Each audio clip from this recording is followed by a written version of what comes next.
Good evening, everybody. How are you all doing? I thought I would shoot a off-the-cuff video, which is what I usually do with these, and see how you're all doing tonight with your acid reflux, allergies, asthma, and anxiety. The 4A's. The 4A's that I live with every day. And a lot of us do. So I'm in the middle of some prednisone. I am on day 6 out of 12. So I've taken the high doses. Now I'm coming back down off of it. And let me tell you, about this far into it, I have had some really bad acid reflux. I didn't realize that that's what kicks it up so bad. Like yesterday I had some chest tightness down in the sternum, and then it radiated back to my shoulder blades. I still have a little bit of that today. A lot of throat clearing, a lot of mucus, a lot of a little tight back here. It's like I've got a little bit of acid splashing up on the back of my tonsil area, which is not fun. I'm trying to watch everything I eat. Today was a little bit better. I didn't have any coffee at all. And by coffee, I mean I usually do acid-free, so I'm thinking that's helping me. But I just cut it out completely today. It's just like a chemistry set, trying to get our bodies to be perfectly balanced in the middle of dealing with taking medications. So the other thing I figured out that I wanted to talk about was, I don't know if any of you have had a blood test to see what kind of food sensitivities and allergies you have. It's been about 5 years since I've done one, and this is what one looks like when it comes back. Let me hold it up. It looks like this. They usually run several $100s if you have to pay out of pocket. I can't remember how much this one cost me, but it was worth it. It's called a IgG food sensitivity test. And I also had an IgE test where they test you to see if you have eosinophils, excuse me, in your blood. If you have like a lot of allergic reactions, it's causing asthma trouble. And my score was 66, and I think once you get above 200, you have a lot of problems. But anyway, that's something I'm still studying. But this, you can see they color code it. Red means you have a severe reaction to it. Orange means you have a moderate reaction to the food. Yellow means mild, and green means you do not have any reaction at all. You can eat as much as you want of that food group. So in mine, let me get my glasses. Where are my glasses? I had them.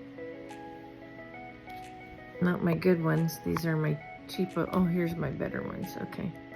I got to put these on. So little did I know that 5 years ago I was allergic to, or had a sensitivity to, tomatoes. And I probably still do. That's a 3. It's a severe, which is red. And I have a also severe for mustard seed. Now, when do I eat mustard? I don't know. I like it on my sandwiches, but I don't plan on really eating mustard. But my body picked up that as a huge inflammatory response. Also, chickpeas. I've never had a chickpea in my life. I think that's the same as hummus. I have a severe reaction to that, and I have a lot of yeast overgrowth, Candida albicans, I think. And then some other things that I have, like cherries, olives. These are moderate. Potatoes, the nightshade family. Cow's milk. Salmon. I love salmon. And pork. I'm not supposed to have pork. And corn. And that goes for corn syrup. We have way too much corn syrup in everything that we make. That's why people are getting inflammatory responses and food sensitivities with all of that put in there. Here's another thing I need to, green peas. I love green peas, but I don't really eat them very much. And almonds, that's also a moderate reaction in my body to that. And coconut is mild. I'm not giving up my coconut. But almond milk is something I drink a lot of, so maybe I need to switch to coconut milk. So the suggestion is to remove these things for 3 to 6 months completely out of your diet. And then you bring them back slowly, one item at a time, to see how your body responds to it. And you don't just bring them all back at once. It's supposed to be one thing at a time. You keep a food journal, and then once you introduce these back and you don't seem to have any inflammation in your body, if that's possible, then you're supposed to rotate your foods every 4 days, I think. I have to read this further, but you don't just eat it every day again. You need to actually have something like once a week or every few days. So a lot of times on one of these tests, it said I was allergic to cocoa beans or chocolate. Well, yeah, I was having chocolate almost every day. And anything, it's like the saying goes, everything in moderation. Because if you have too much of a good thing, you will become either allergic to it or sensitive to it. I found the odd thing here is it says I have a moderate reaction to turmeric. Well, turmeric is an anti-inflammatory, but in my body it is an inflammatory thing for me to take. So that's why a lot of times people try to sell me stuff.